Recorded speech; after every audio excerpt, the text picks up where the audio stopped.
Welcome, ladies and gentlemen, to another exciting episode. I changed it up this week. It's another exciting episode of Three Idiots with a Mic. As always, I'm your host, Branden. Joining me... No. It's Three Idiots with a Mic and Zach. Well, no, I get to Zach eventually, but yes. We're the only three idiots here. Zach's not the idiot. No, Zach is clearly not an idiot compared to... He's hanging out with us on a Wednesday evening repetitively. I'm not saying he's an idiot, but... You know we're stupid. Like me, I don't end the show properly. Lewis forgets to post an episode or put the post up. Or we start the episode and forget to record. Or that, yeah. So, of course, I love them very dearly, but the other two idiots, Lewis and, of course, William. Brandencito. Yes. Brandencito. So how's everyone doing? How's your week? That sounded like the most gringo thing ever. Like a gringo trying to say something cool in Spanish. Brandencito. Yeah. ¿Qué pasa? Kind of reminds me of you. Wow. Ass. That's awesome. Ass. Well, I'm taking a week off next week. Because William's like, I speak Spanish, and then you hear him speak Spanish. I'm like, bruh. So anyway, Spanish is so broken. I always say I speak broken Spanish, and then my Spanish is so broken it needs to be in a cast. No, you don't. Didn't the other week you literally say like that you know how to speak Spanish? I get by in Spanish. I speak Italian and French, but I get by in Spanish. Like if somebody says Brandencito, I know what it means. It's little Brandon. That is true. That is very true. See, I speak Spanish. Okay, sure. So how's everyone doing? Anything exciting happening in the week? Yes. Yeah, I'm less than a week away from going to Florida. So, yeah, there's that.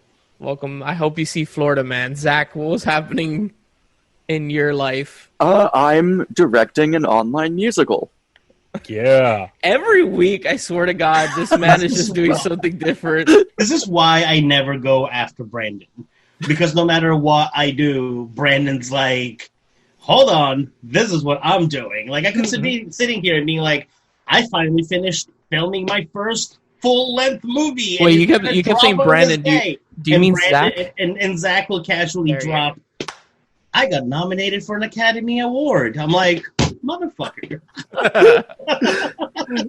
But yes, I fully recorded on Zoom. We are doing a full-length musical. I finally got complete approval and everything. I have like the producers all lined up and everything, and yeah. So it's Gutenberg the musical. It was an off-Broadway show about two wannabe writers trying to write a musical about Johann Gutenberg, the inventor of the printing press. And it's miserably historically inaccurate, and I find it very funny.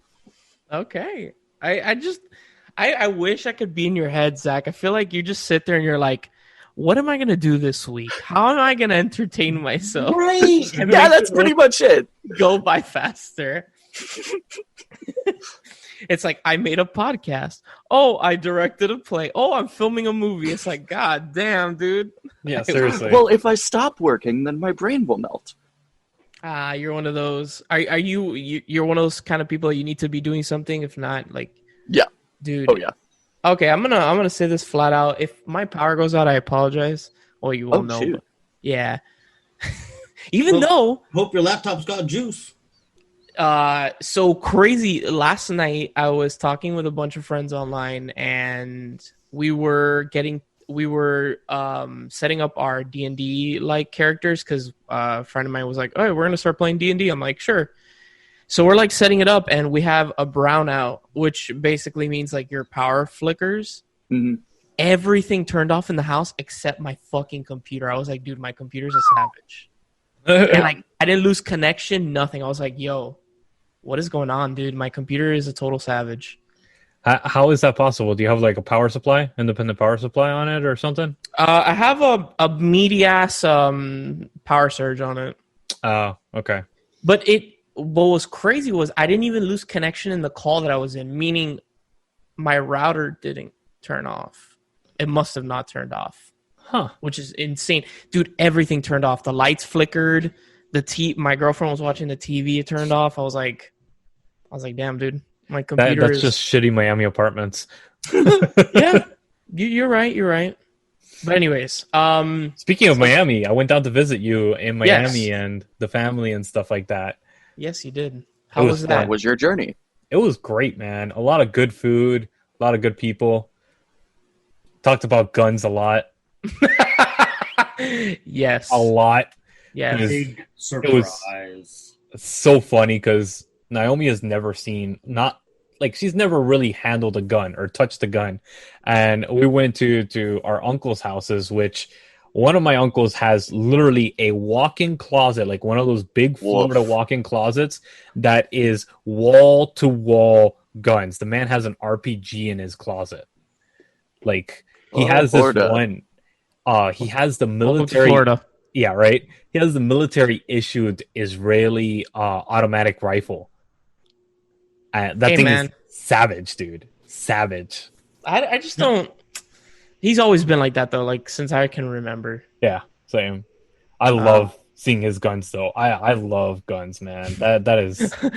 Zach and William were like, "What the fuck, dude?" Nah, not here for it. Yeah. So hey, I'm glad you had a nice time. I hope Naomi had a nice time meeting some of the fam. Yeah, definitely. What better way to bring the girlfriend to introduce the rest of the family going, check out the walk-in closet with all the fucking guns. Yeah, she already thinks we're like Cuban mafia already, so, kind of. We're not. But yet she sticks around, so what does that say about her? Hey, we'd all be way wealthier if that was true. Exactly, right? That's what I tell her. Right? I was like, we got to be really undercover for that one. Oh boy. All right. So, anyways, as always, we start a show off with Zach's segment, Spill Binge. This is where Zach brings one Steven Spielberg movie every week until we finish his filmography. So, what is it this week? So this week I got to Munich. Okay, I'm gonna shut the fuck up. Never seen Munich. I'll be in the back, boys. There it is. So Munich is a historical fiction inspired by the aftermath of the, I think, 72 Olympic assassination, 72 Olympic assassination of several Israeli athletes, where then the Israeli government put out like a shadow operation to take down the assassins and everybody who planned the attack.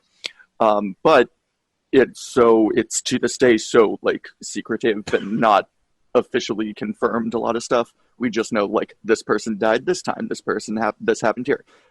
So it is a historical fiction. But yeah, it follows Eric Bana as the main person leading this team. Daniel Craig is his right-hand man, which was bizarre to see. Yeah.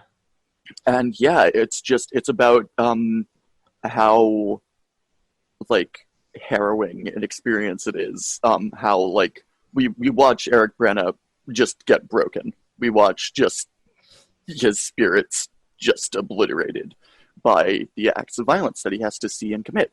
And so it was a really interesting, like, meditation on that. Like, again, as I said back during the Terminal, they were talking about how the Terminal and War of the Worlds and Munich are like the post 9/11 Spielberg. And I definitely, I felt that. This was about a retaliation mission against terrorism. But the Israelis are badasses. This is when everyone had a hard on for America. They're like, ugh. Well, no, but this wasn't America. This was the Israelis. No, I don't mean like the movie. Like I meant like how Zach is talking about like everything is like a statement about 9/11, like nationalism and shit like that. So everyone's like, ugh, rock hard. So the thing is, it on that topic, it kind of like superficially reminded me of like Zero Dark 30, where it's a historical fiction about something so secretive, an actual operation that did happen, but it was so everything's locked up tight. So they just like filled in the gaps with storytelling. Yeah. The difference, though, the place where they super diverge is that Zero Dark 30 is like, kill everything, woohoo! Yeah. And this one's like, the violence will destroy your soul. So, like, they really, that comparison sort of splits apart real hard when you actually, like, look at the movies, but that was where my mind went. Is this your first time watching Munich, or? Yes. I remember watching this and I was like, holy shit, the Israelis are badasses. It is so intense. And dude, like I started watching documentaries and stuff like that about what they go through. And there's like, it's mandatory draft basically with the Israelis. And yes, it is. The white helmets and stuff like that. And dude, they are intense, the training that they go through. Everybody, all people. Isn't even women too? Yeah. Yep. Yeah, because Gal Gadot is a veteran. Yep. Yes, she is. I totally forgot that she is. Yes. Yeah, dude. Yeah. And it's intense. Like, everybody that is a citizen of Israel will have to go through the military. I think it's for 4 years, if I'm not mistaken. Yep. Mm-hmm. That's pretty nuts. Dude, it's intense, the training that they go through. It's like boot camp on steroids. And they touch on that type of culture with this. It also kind of reminded me of seeing Parasite last year, where instead of being like exploring a culture, it just like takes place in a different one. Yeah. You know what I mean? Like they both had similar conversations about like patriotism in both movies. And I was just like, oh, that is unique to that nation. Okay. So you learn something. Can you imagine if, going back to serving in the military, can you imagine if Americans had to do that, like mandatorily had to serve? Well, I, for one, would be super dead. Well, no, I'm not saying that you have to, you're going to see combat, because I'm pretty sure like 90% of the people that go into the Israeli military don't see combat. Maybe. I'm speculating, but I'm assuming that a large majority of them probably don't see combat. Israel is theoretically still at war with Palestine. True. And there's still like a lot of active military and I don't say like missions, but what? Operations. I think that's the word I'm looking for. Operations. True. So it's not like here where like if you join the Army National Guard, you're still technically Army, but you sit on your ass except for like a weekend a month and 2 weekends in the summer. No, you serve and you are active the entire time. Yeah. And literally at the drop of a hat, they can be like, we have operations, you need to stop what you're doing and, you know, check in or do whatever else. That's a good point. And that's also why, like, Mossad and even the Army is, like Lewis said, it's boot camp on steroids because they're constantly at war. They have enemies on all sides. They are literally surrounded by people that want to kill them or have declared war in the last 50 years to them. Exactly. So, like when you serve those 4 years, you don't leave the house without your weapon because you never know when you can literally get that phone call. Mm. So yeah, super light, fun stuff.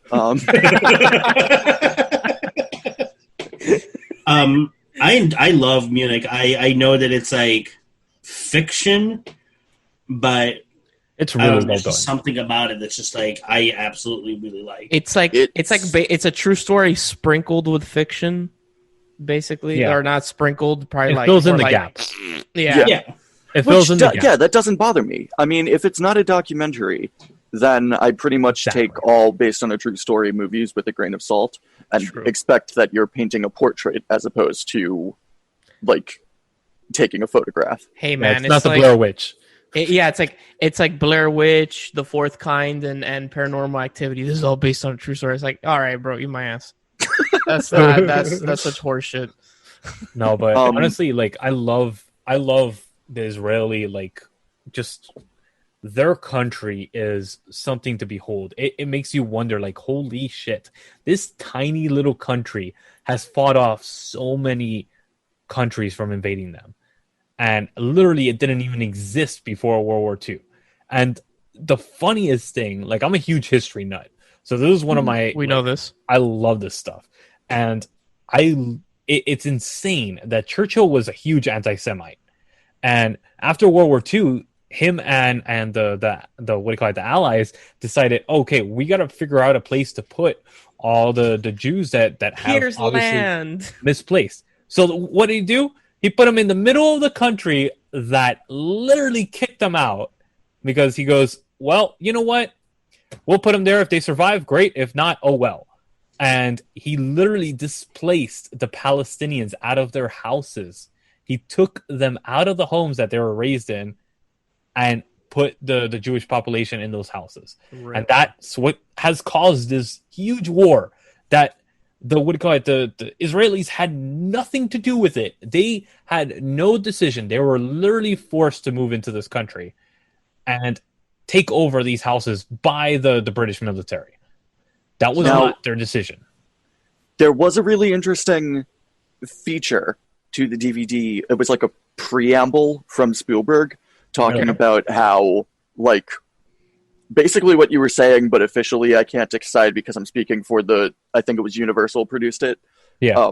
And so it was just like a really interesting, like, nonpartisan, just like, this isn't totally true, and yet here's a movie. Like, it was a really interesting, like, I knew I had to look up a lot of the stuff you were talking about, because I was like, there's some stuff going on here. Like, there is a lot. This is a dense topic that this movie is about, if you had to put a disclaimer like that at the start.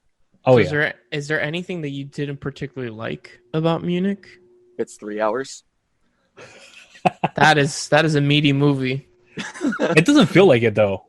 It really mean, doesn't. I took a couple breaks just because it was so intense. Like, oh my god, the scene with the little girl, where they try not to blow up the little girl. Dude, oh god, that was so good. Oh my god. It's literally like a ticking bomb scene. Like, the guy is about to detonate a thing, and they keep calling it off and starting it on. And it makes 24 feel like a walk in the park kind of comedy. that intensity of that sequence is freaking phenomenal. I also love the standoff scene where the other guys come in to stay with us. That was so incredible. There was a lot in there, and I mean, it's written by Tony Kushner, who I adore. Or co-written by Tony Kushner. I think he got final draft. Did he get final draft on that? I think so. That's why it says by whoever and Tony Kushner. Okay. Because I know he just straight wrote Lincoln himself, but this is his first collaboration with Spielberg. But I am a huge fan of his, so that really made me happy to hear a lot of his type of dialogue. Another John Williams score that's gorgeous. Another super intense ride from Spielberg.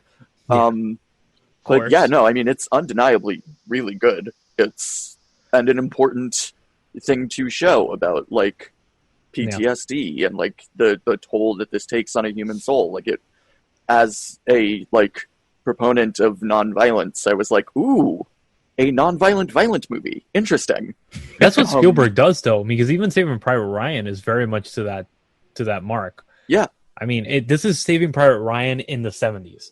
Yes. It's basically like taking that aspect, that warfare, guerrilla warfare, and that. But with a bit of Bridge of Spies in there, you see where he's going to go with Bridge of Spies, because it's also an espionage movie. Yeah, but Bridge of Spies was kind of lame, honestly. So I really love Bridge of Spies. By the sounds of it, you literally love this movie. I don't think you've said a single bad thing other than the length of the film. Yeah, so. It's a really rough watch, and it's a really long watch. But I don't. That's So what's your rating? Like 8.5, 8 or 9, somewhere around there. All right. Lewis? I'll give it an 8. It's a solid 8. Okay. And William, since you've seen it? I'm right up there with them. 8.5. Like you said, it's a 3-hour movie, but it doesn't feel like a 3-hour movie. It hits the brakes at the right place.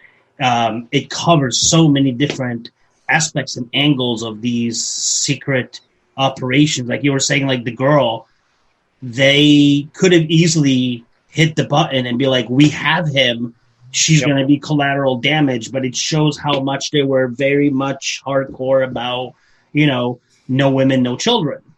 Yep. And they no women, they killed the one woman. Well, they killed the one woman because she killed one of them. Yeah.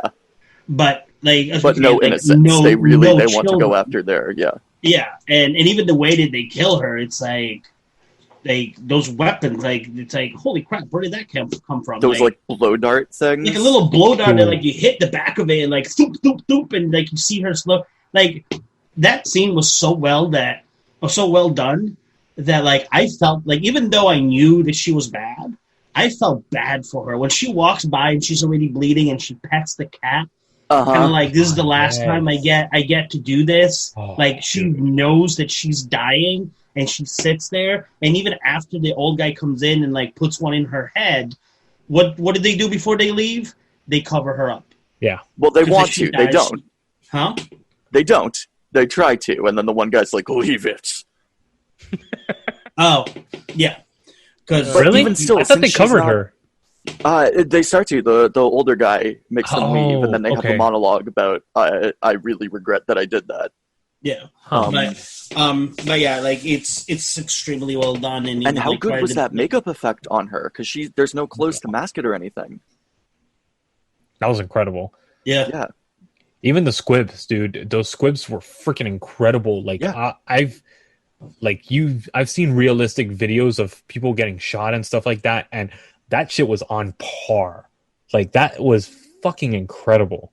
How the way that the little squibs actually reacted is completely different than squibs I've seen before in the past. For anybody that's not in the know, this wasn't squibs are like the little things that in pop. any means. Exactly. It was realistic to the point of where it makes like Mission Impossible and like 007 movies look like shit. Which again made it so strange to see Daniel Craig playing an actual spy. Yeah. This was what, like a year or two before Casino Royale? Yeah, I think so. This is 2005. When did he start playing James Bond?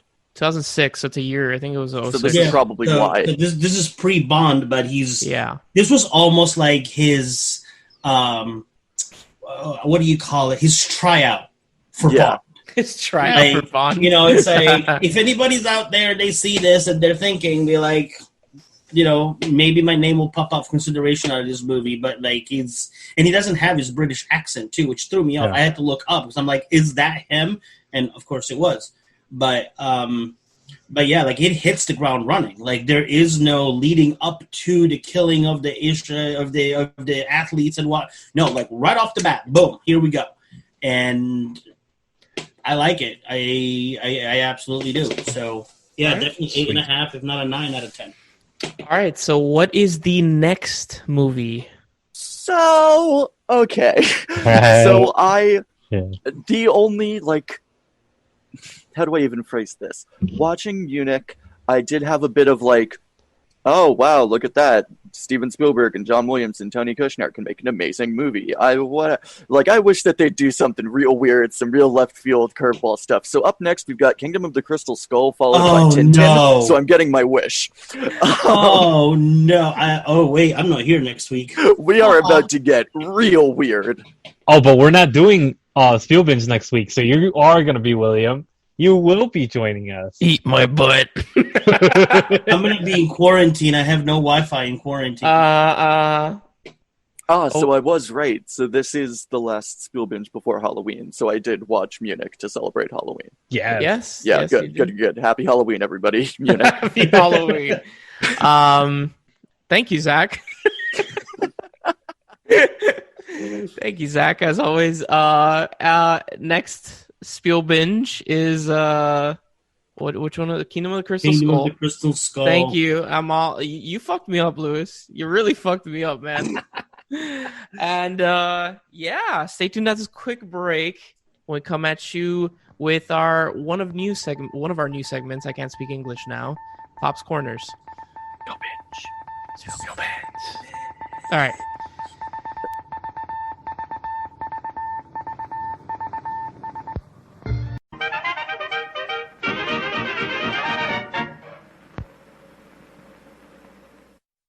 All right, guys, welcome back for the first of our new segments, Pop's Corner. Pop's Corner. Yeah. I'm dying. Come on, old man. All right. Enthusiastic. Thank you very much. All right, old man, what is it? Holy crap. Where to start? Do you have a long list this week or something? Big things in life. Yep. First, real quick, I'll touch on the fact that the Pope has come out and endorsed gay marriage. So that is a step forward in the support of gay marriage by the Catholic Church for the LGBT community, and He wants to touch on that. More future understanding by the Christians and Catholics who are like, it's against the Bible. I'm like, well, so is you cheating on your husband, but here we are. So, William, you're touching on that only? We're touching on that. The Tony Awards have dropped their nominations, which, because of what's going on, unfortunately, there aren't that many nominations this year. Like, the best, they had 2 months of Broadway, that's it. What can they give? But the male lead has 1 nomination. So basically he's going to win by default, I guess. That's just lame. Just cancel it this year. Why the fuck? Because I don't know. Because it could be just that they this is the closest thing they'll have to like normalcy this year, so everything else got canceled. Let's, try to keep this going. Man, I had the list, and now you made me look up something else, and now I can't find it no more. Oh, boy. Here we go. All right, so that was Pop's Corner. Real random. So you guys know that Borat is coming out this week. Well, not that guy. On my list. It's coming out on Friday. Okay. Did you guys hear what happened in the movie? Have you guys... Okay. In the movie, an actress, I'm assuming another comedian, plays Borat's daughter. Yes. And they, at one point in the movie, interview Rudy Giuliani.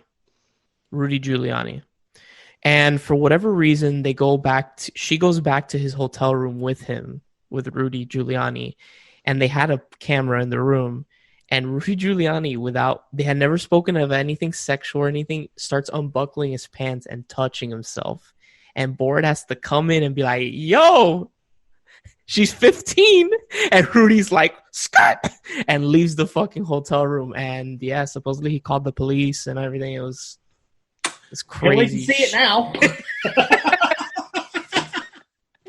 Oh, dude. Oh, that's funny. Oh, and also another thing. I don't know if you had this on your list. If you do, I apologize. Jared Leto is going to be reprising his role as the Joker in Justice League: The Snyder Cut. And I continue with mine since you already took 2 things off my list. Hey, man. You should have had your list ready. Exactly. I had my list ready. It was the list of the Tony Award nominations that I was looking for. Who gives a shit There's about only the one Tony person. Awards? What's the point? Look, that was like 1 category. Just like the Oscars, there's more than 1 category in the Tony Please don't tell me you're going through every it's fucking the Tony category. Awards. Who cares? Sam! And we lost 2 viewers. We would have Zach would have disconnected because he's also into that kind of shit. So yeah, probably. Boo boo. Boo boo. Hey, boo boo. I guess Boo Boo's busy. Oh well. All right, so that was Pop's Corner. Dropped on Netflix this past week. Wait, what dropped on Netflix? 2 movies. Oh, 2 movies. Okay. One of them is The Trial of the Chicago 7. Yes. So I've heard it's really good. I have not seen it yet. Please do not spoil it. But Aaron Sorkin. That's all you got to know. Aaron Sorkin. And speaking of Borat, good segue. Sacha Baron Cohen is one of the characters. The other one, which I sat through and I was like, "What the hell am I watching?" is Tremors. Island. That was awesome. Oh my! Awesome.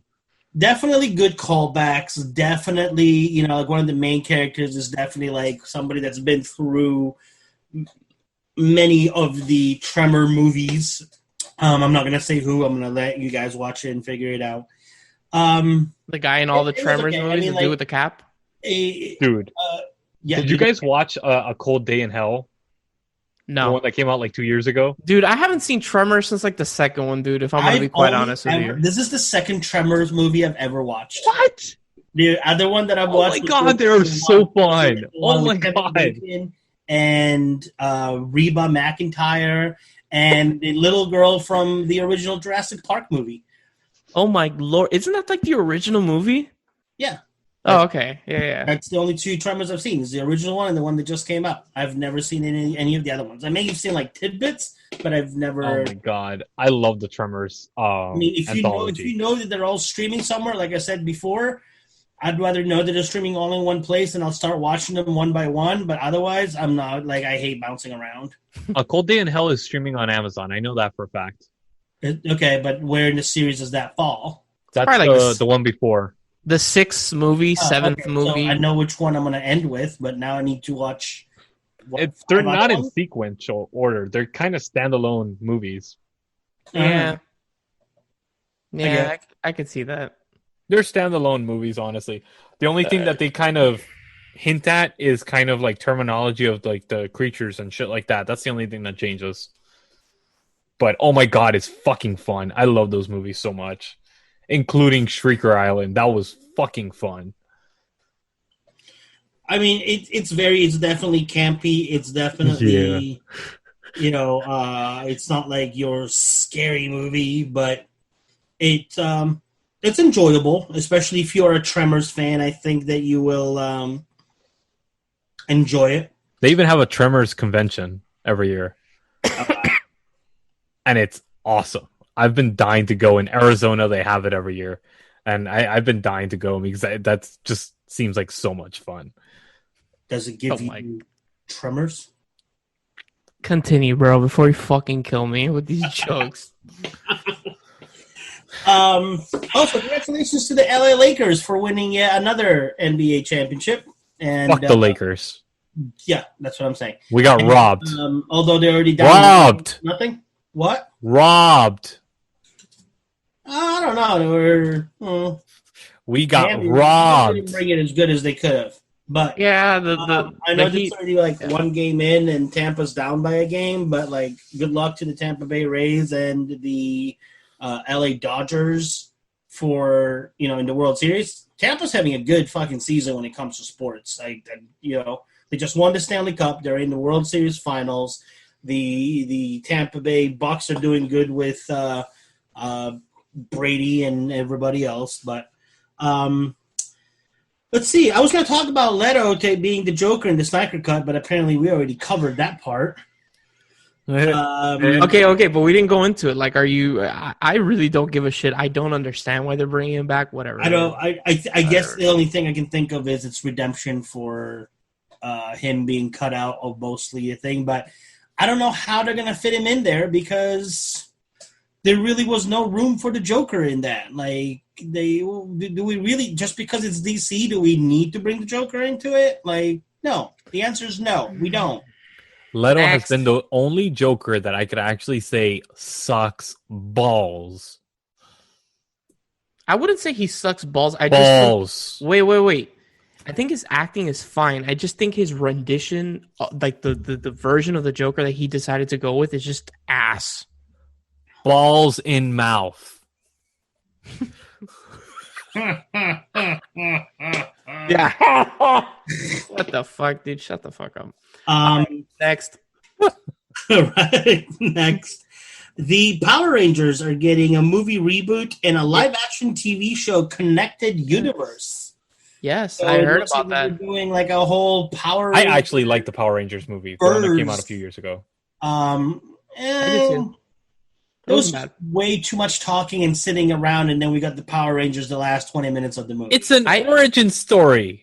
But yes, I agree. Why not do flashbacks of origin story and put a lot more action as Power Rangers? I agree. I think that the Power Rangers should have been a little bit more in the film. I'm not saying that they should have become the Power Rangers in the beginning, the first 10 minutes, but still.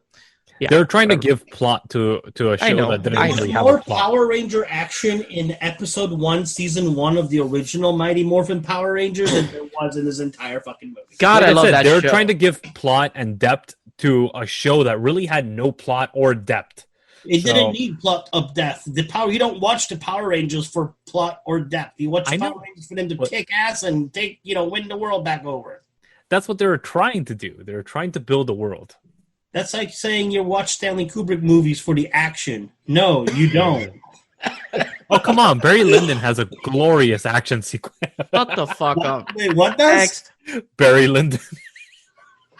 Next. Fucking kill me, dude. Brendan's like, why the fuck have I been doing this for 123 episodes? Well,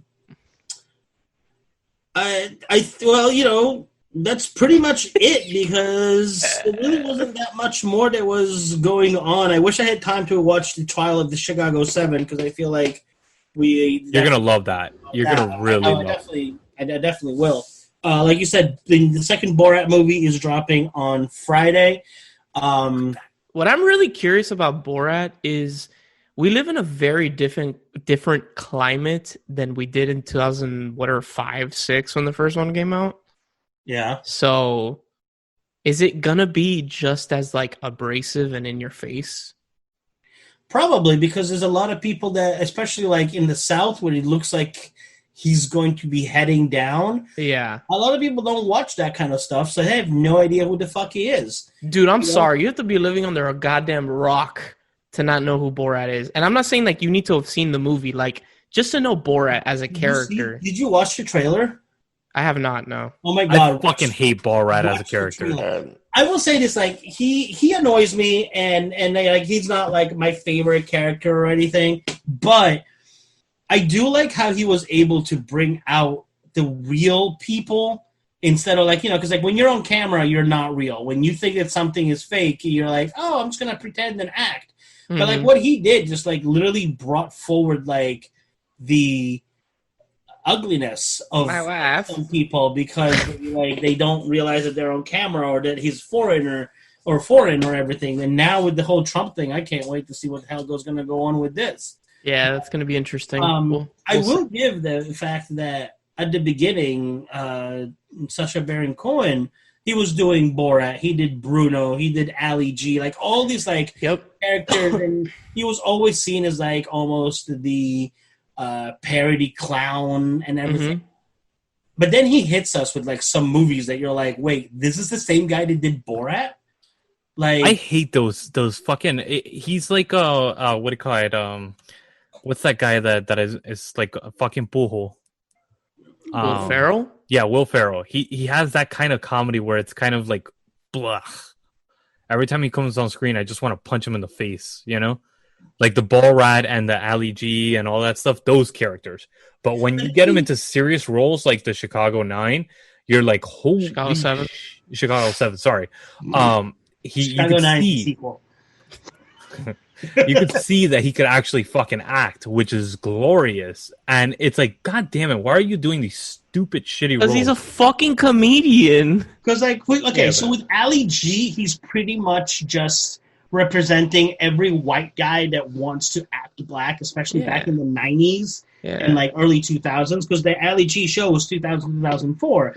And, like, you know, it's like the kind of guy, like, the old white dude. It's like, yo, will stop my chill. It's like, dude, you are 40 years old. Stop acting like you're a 20-year-old rapper. Basically, the guys that grew up listening to Eminem and just wanted to be him, basically.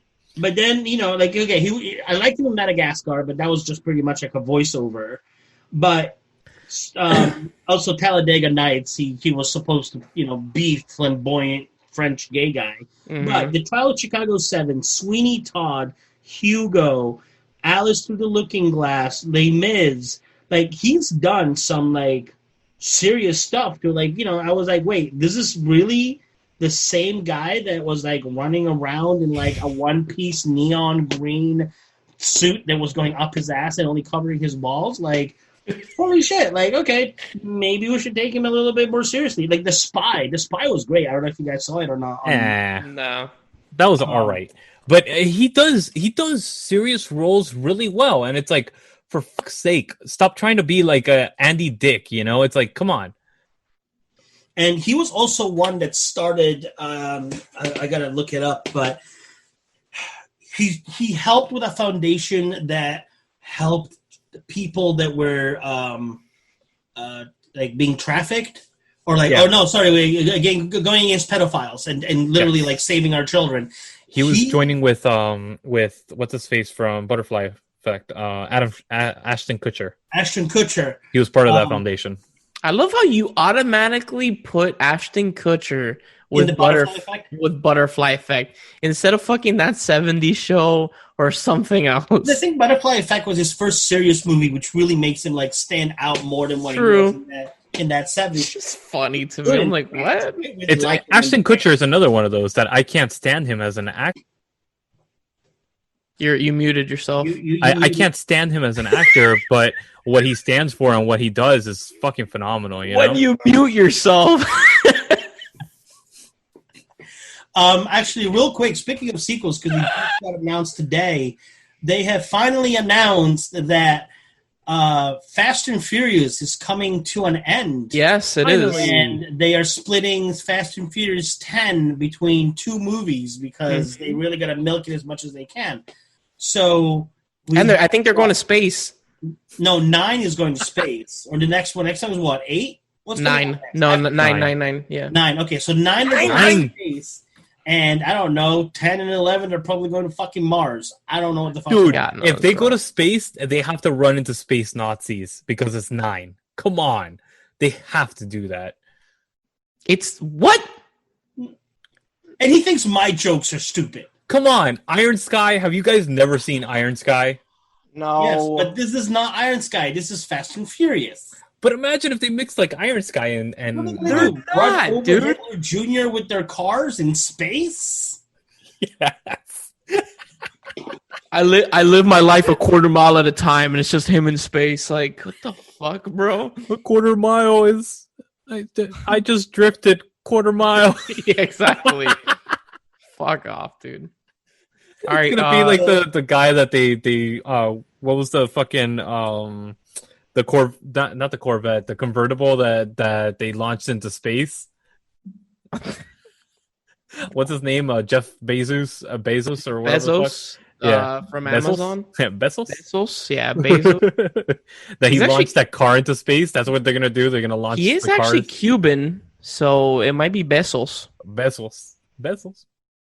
Anything else, William? Before we go on to the main review. Yes. Main review. Yes. Oh, I thought you had something to say. I was like, oh, you have something important to say. I'll give you the floor, but never mind.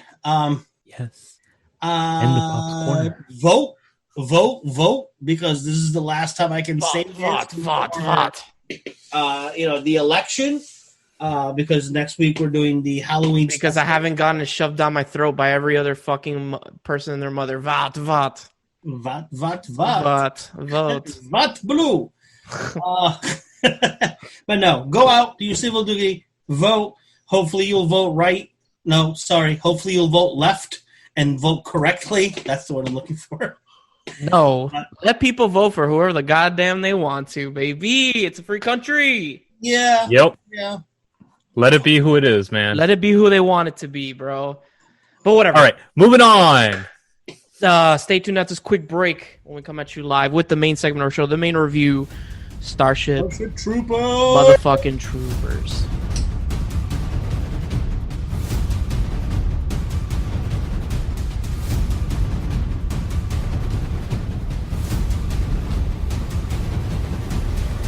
All right, guys, welcome back for the main segment of our show, the main review live, Starship Troopers. Yes. Now you can say it, William. Want to know more? Yeah, thank you. Do we? All right, so let me pull up Starship Troopers. Boilerplate us. Which, while you look that up, the new Starship Trooper pops have dropped. I didn't even know there were pops of Starship Troopers. Yes, they have they only have some of the characters. They have, obviously, the main character. They have Rico. They have Ace Levy, which was played by Jake Busey. They have Neil Patrick Harris's character, Dr. Carl Jenkins, and Michael Ironside's Rashak. Right, yeah. Then they one have of the many movies where he loses an arm.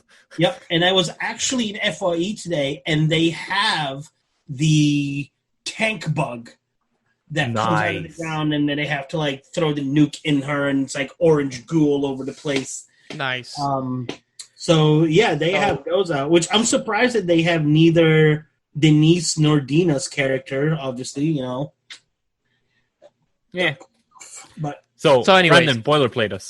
Starship Troopers, sometime in the probably very distant future, humankind is traveling through space, exploring the universe, and colonizing more planets and all this bullshit. And they come across, somehow, they never explain in the movie or in the book, because this movie is based on a book, that we have come into contact with an insect race called the Arachnids. And at first, like, we don't like each other, but then they do attack Earth and basically wipe Buenos Aires off of the face of this Earth. Which, by the way, that they are all from Buenos Aires, which is in Argentina, is ridiculous because none of them look Spanish at all. Which is further... Wait. Which is further pointing this to me that, like, this movie's super weird. It's like there's a lot of like Nazi propaganda, kind of like they all look like SS. They always talk about like being a citizen, joining the military. Like you need to join the military. You need to, you know.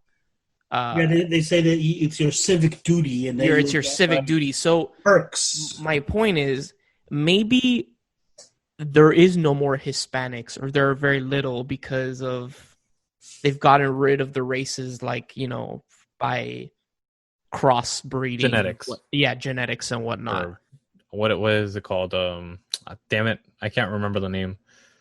Anyways, yeah, eugenics? It's basically that. Eugenics. There you go. Yeah. Thank you. So the guy's name is Juan Rico. Yes, it is, but like. Does Dizzy look Hispanic? Does fucking... Yeah, they have Hispanic names. Carmen and Rico, but like...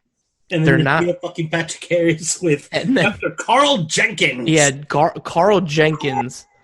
Jenkins! But yeah, so the movie basically follows Rico, Dizzy, Carl, and Carmen as they all join different branches of the military, of the Federation, and they go fight the fucking bugs.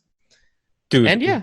What I love about this movie, honestly, is how it builds a universe for you in a matter of 2 hours that is completely and utterly believable from beginning to end. You are sold with these characters being part of this world, even though you have no fucking clue anything that's going on at the beginning, but you buy in immediately.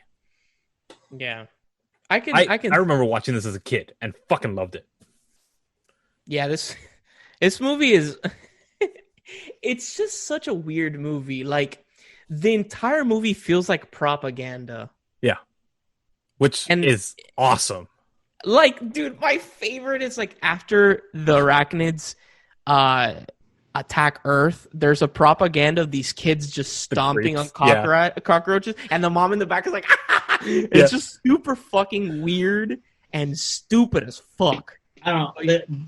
That scene reminds me of Man in Black when Will Smith is like stepping on the cockroach. Yeah. Oh, good. Boo-Boo's here. We're gonna take. Oh my god. Come here.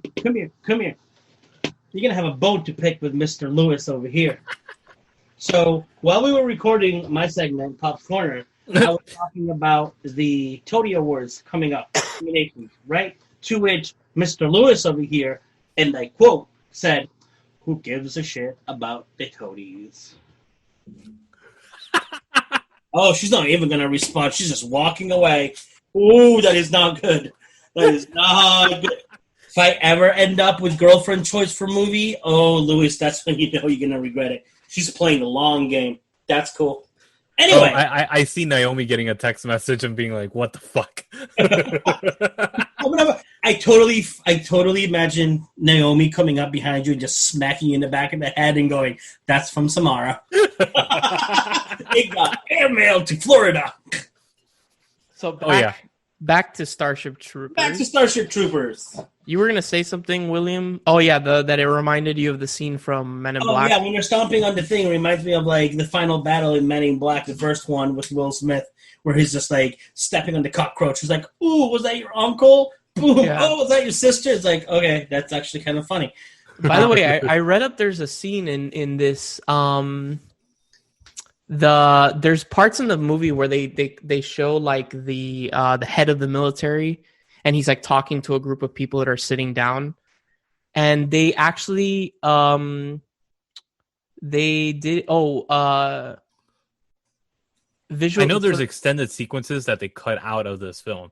They did, I think, really? 30 minutes that were cut from the film. That's pretty wild. I wonder what it is.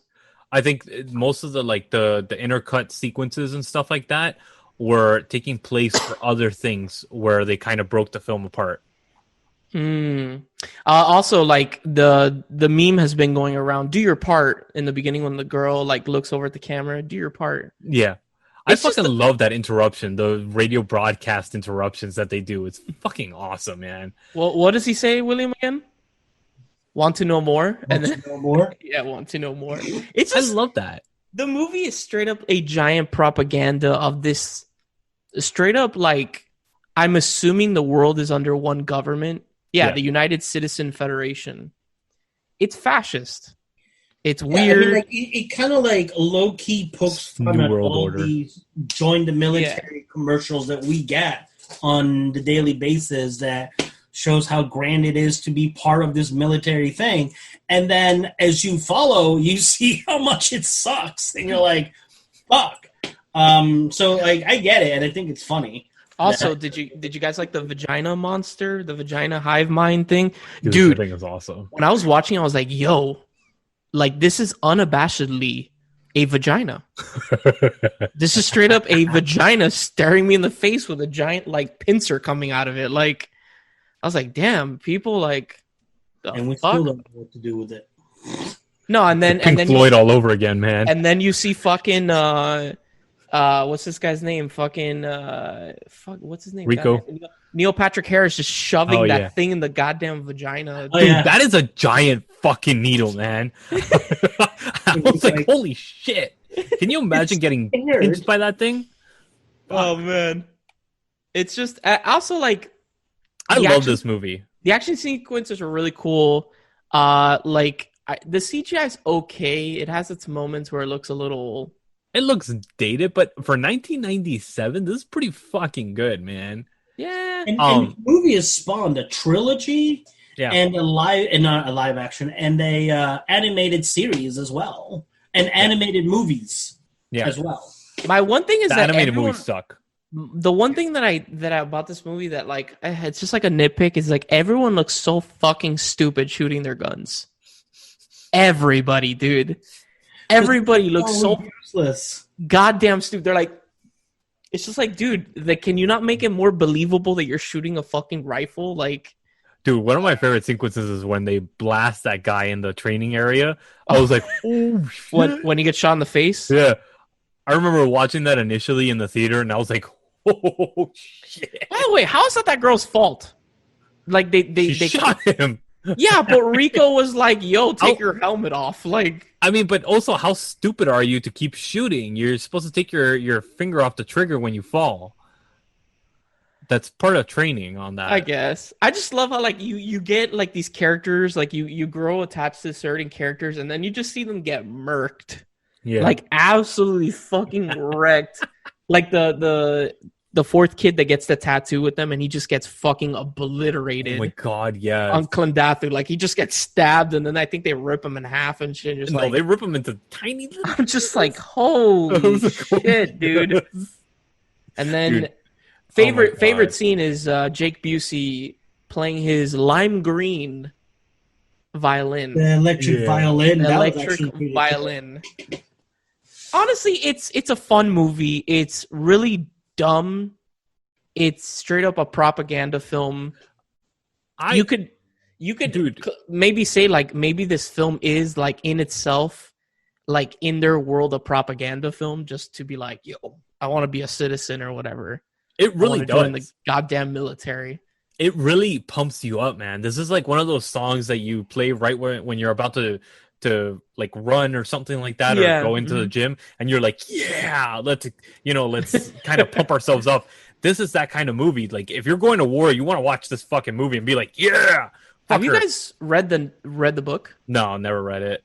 Mm-hmm. But dude, I remember, like, honestly, as a kid, like, just seeing this movie and wanting to emulate it. Like, it was that kind of, like, it embeds you in your mind and stuff like that. And I remember this being more impactful than like a Star Wars and stuff like that, because I really enjoyed this more than like a Star Wars movie.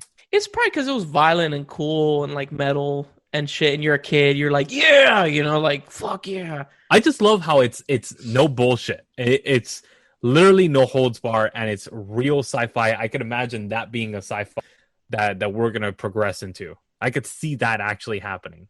Yeah. Star Wars, cool. I can't. No, yeah, Star Wars. Yeah, well, you could see like an alien race like that, like a fucking insects and shit. Yeah, I could see that being the first alien contact that we have. All these sci-fi movies, they glorify how alien contact's gonna be. It's Star Trek. It's gonna be the fucking Vulcans and all that shit. Yeah. I'm pretty sure the thing that we're gonna encounter first is probably the dumbest shit ever.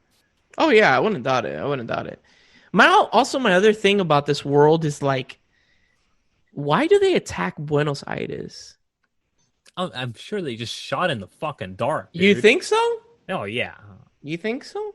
Huh. It's coming from the other side of the fucking galaxy. I'm sorry, I don't care how accurate you are. It's just a shot in the fucking dark. Oh, that's another thing I had a gripe with the movie, like the sequence when Rico's about to leave and then his friend is like, yo, we're going to war. And then they find out that, the asteroid had hit. And then they give you like these stock videos of like something on fire. And I'm like, bro, why didn't you just do some CGI like hole in the ground to simulate like a fucking asteroid hitting a city? I don't know. It's just like shit like that. I'm like, why? Why give me these stock ass photos? I think this movie does a great job of suspending belief and honestly just allowing you to give no fucks. Yeah, I could see that. It's a fun movie. I've never seen the others. The others are fun, but nowhere near as good as this. Yeah, the second one is like kind of long because like it takes place like in this small tower, and there's like maybe 2-3 actors in the entire movie. Everything else is just the bugs. It's basically like he was forgotten in this. Oh yeah, okay. Tower. And then the third one's not bad because the third one is like the third one's the same thing, isn't it? No, the third one they are in a. I thought they were in a tower too. No. If anything, they're in trenches. Yeah. That's right. They're in one of those forts. I can see that Rico comes back in number 3. He does. Yeah. Raiders, I think it's called, or Marauder. Yeah. Marauder. One thing that I forgot to mention in my pop corner, by the way, happy Back to the Future Day, October 21st. I forgot what the date was. Oh, I didn't know. So yeah, there you go. There's that. Not that it matters for the listeners because it's October 21st, but for us 3. Yeah. So yeah, 3 idiots. I'm gonna give Starship Troopers. It's a fun ride. I'm gonna give it an 8.5. It had been a while, and I still enjoyed it very much. 10 out of 10, bitches. 10 out of 10 for me. Damn. Also, love this movie. I noticed. Last thing I'm gonna say. I noticed. At the end when Denise Richards gets impaled with her friend Xander, her acting is absolutely fucking terrible in that scene. Horrible, dude. She's like, I'm just like, dude. You just got impaled by a giant fucking arachnid. Like, dude, can you act a little bit more like you'd be like, I don't know, bro. It's really bad. Yeah. It's really, really bad. So, William, what do you give Starship Troopers? I give it like an 8 out of 10. It's kind of like my coveted thing where it's like, it's enjoyable. It's a great movie. It's not like a great movie or like run to go see it, but it definitely has its place in pop culture of science fiction. For a movie that nobody really gave it much of a chance when it came out. Everybody thought it was going to tank. It didn't. It started having a cult following to it. And it's one that I definitely like. If it's on, like if I'm like switching the channels and I'm like, oh wait, boom, Starship Trooper, I'll leave that on. That's cool. There's a 6-year-old in the room. Don't care. He'll learn. Leave it on. Turn it on. Look at the buggies. And then they see somebody get impaled and fucking cut in half and shit. Right? Be like, see how that girl got impaled? That's what happened when you were created after I was mommy. And then Uncle Will leaves. So yeah, that is my rating. 8 out of 10. Sweet. Awesome. All right, guys, stay tuned after this quick break when we come at you with my segment, Brandon's Joystick. All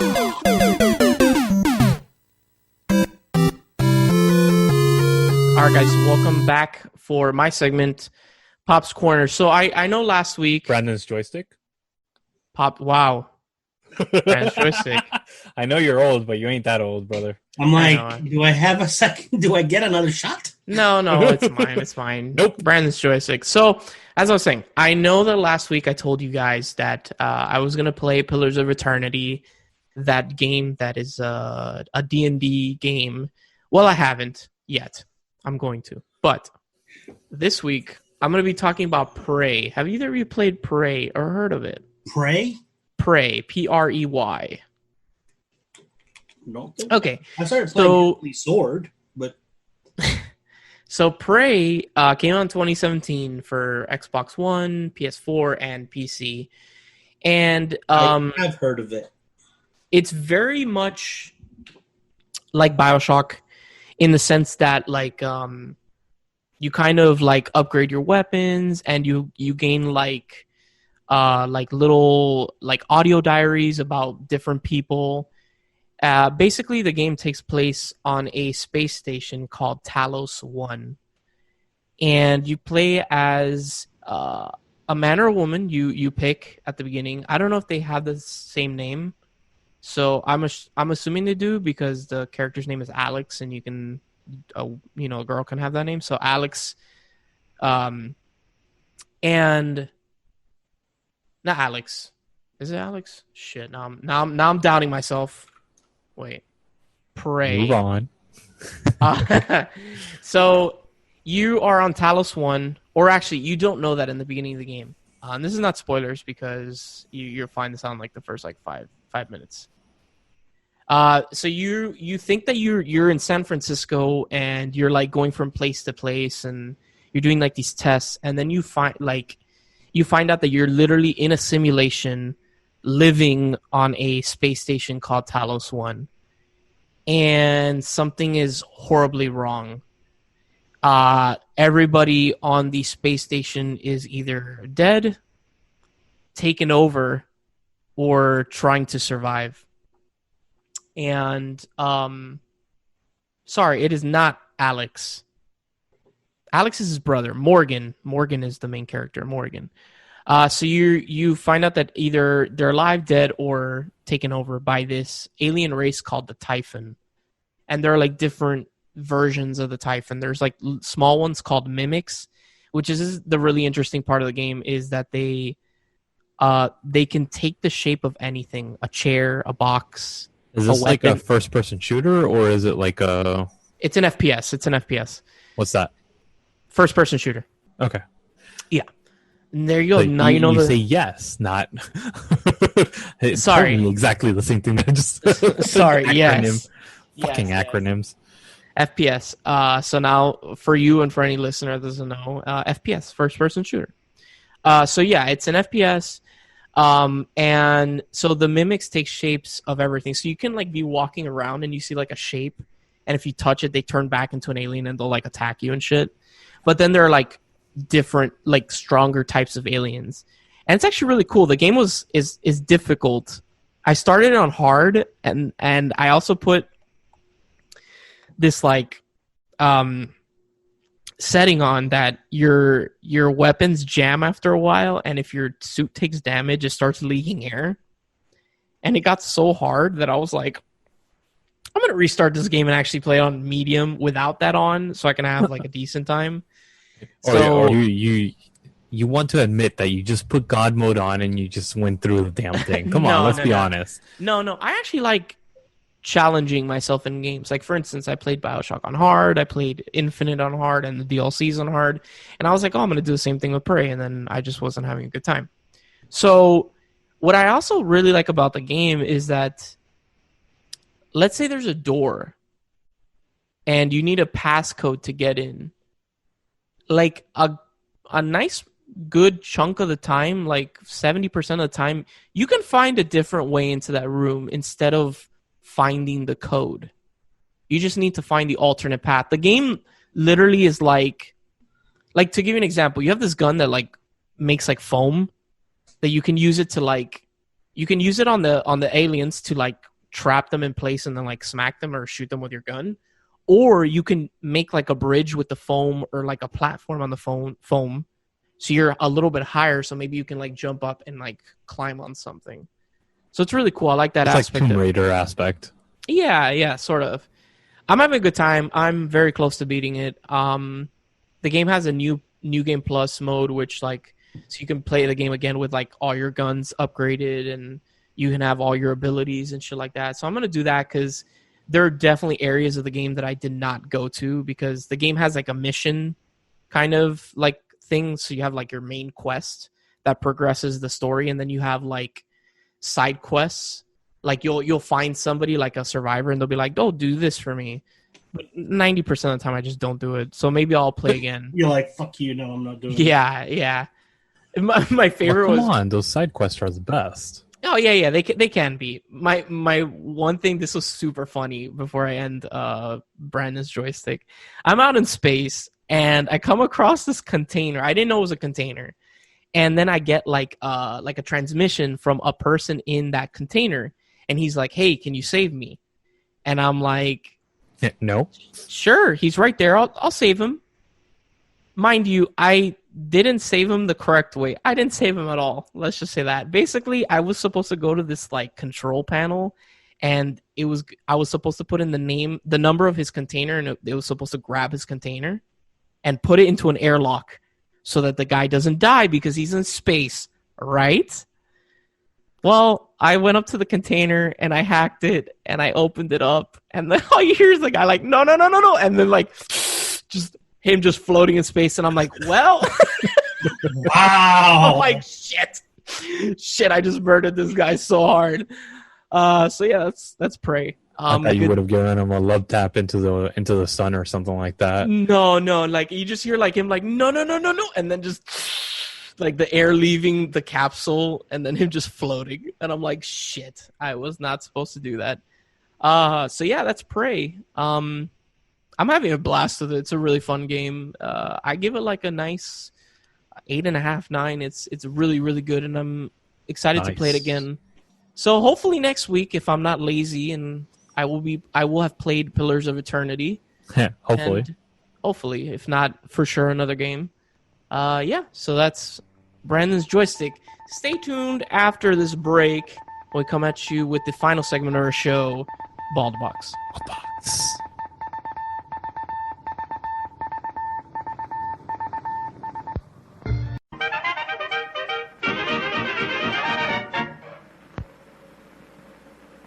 All right, guys, welcome back for the final segment of our show, Bald Box. Bald Box. So this week, it's actually I'm going through a little kid phase of movies, and honestly, I think this is one of those movies that kind of just. When I saw this initially, and I was like, "Holy fuck! Are they really making a movie about this?" Mm-hmm. And how the fuck are they going to make a movie about this? And I avoided it for 3 years. I avoided this movie. 3 years. What movie is this? 3 years. And this actually stars T.J. Miller, Maya Rudolph, and Patrick Stewart, actually, Christina Aguilera, and a couple others. This has to be an animated movie. Yes, it is actually the Emoji Movie. No.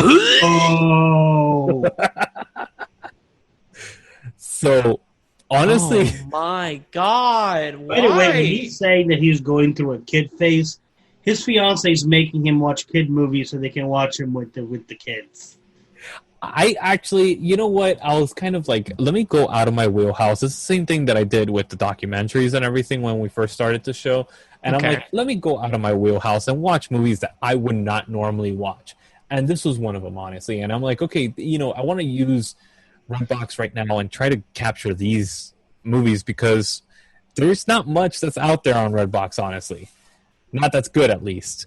And honestly, this is just a fun, fucking stupid movie. And you would think that it has no plot whatsoever, but it actually does. And it actually does a really cool job of having adult jokes and everything. And on IMDb, they rated it a 3.3. I definitely disagree with that. I would probably put this in like the 6 range. I thought you were going to say 4. I was like, the 4 is coming. No. It's actually a fun, stupid movie. And honestly, if you have kids and stuff like that, you could see where they'll enjoy this. Again, it has my biggest issue with the last few movies that I've reviewed. It has those stupid, fucking kitschy pop songs in the middle of it that just fucking drives me nuts. They come out of left field, and you're like, why am I listening to this? Why is this happening?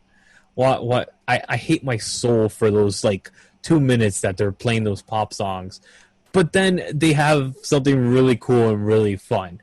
And honestly, like the characters in this are so good, and at least for me, I really enjoyed some of the little emojis and everything. And just having Patrick Stewart as Poop is awesome. Dude, I never in a million years would have thought that Lewis is giving a slightly okay review of the Emoji Movie. No. It's meh. See, this Still, is like, it's garbage. It's garbage. Yeah. Like, exactly. not my cup of tea, not even it's not for me. It is a hot product placement garbage. Yeah. Like, oh my God. Like, ooh. Hey, I started watching this. I literally watched it like 10 minutes and then turned it off. And I'm like, I can't. I really want to know why, though.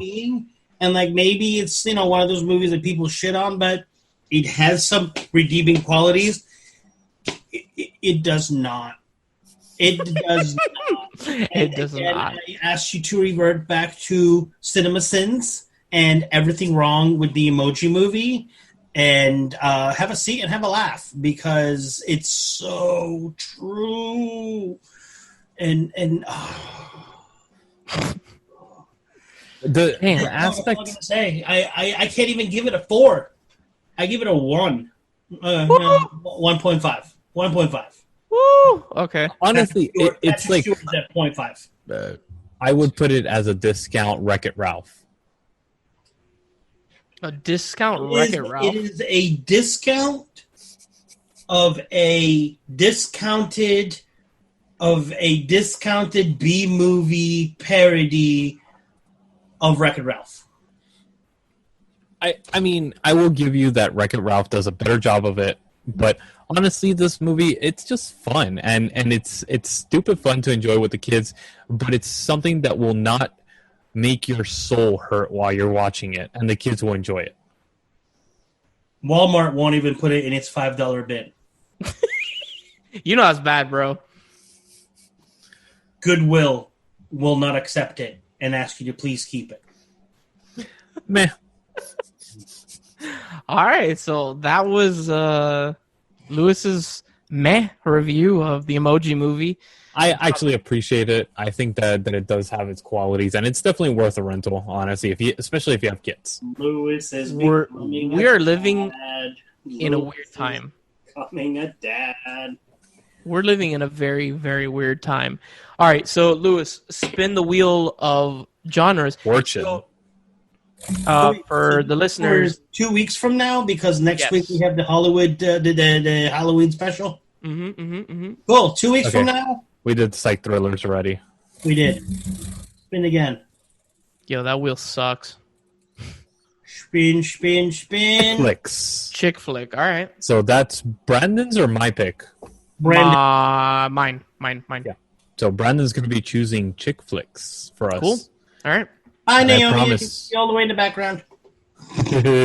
And I promise we will actually put a vote up this time. Yes, we will. So, as William was saying, next week is going to be all horror because of Halloween. But the week after that, so in 2 weeks, we'll go back to the normal program. So that will be chick flicks in 2 weeks. Anything you guys want to plug? Check out the Unknown podcast if you're into any conspiracy theories or, just the unknown stuff. The mysteries of the universe, mysteries of this planet, and beyond. William, do you want If you want to hear Naomi put Lewis in his place. you want to plug anything, William? No. Lewis, I'll literally see you next week because you better be making time. And Naomi as well. Asshole. Damn. Make sure you go to storage to pick out that pop that I've been asking about for like the past 3-4 weeks. I gotta go look for it. It's in my storage unit. All right, guys. If you enjoyed our show, visit our sister site, diverselygeek.org, and our brother from another, John, over at YouTube at Narcotic Casserole. Our brother from another John? A brother from another mother, John. Did I say that wrong? Yeah. You just cut yourself off halfway through. Whatever. I stroked out. It's fine. It happens. At this point, you guys should just go with it. It is, I was until William said something.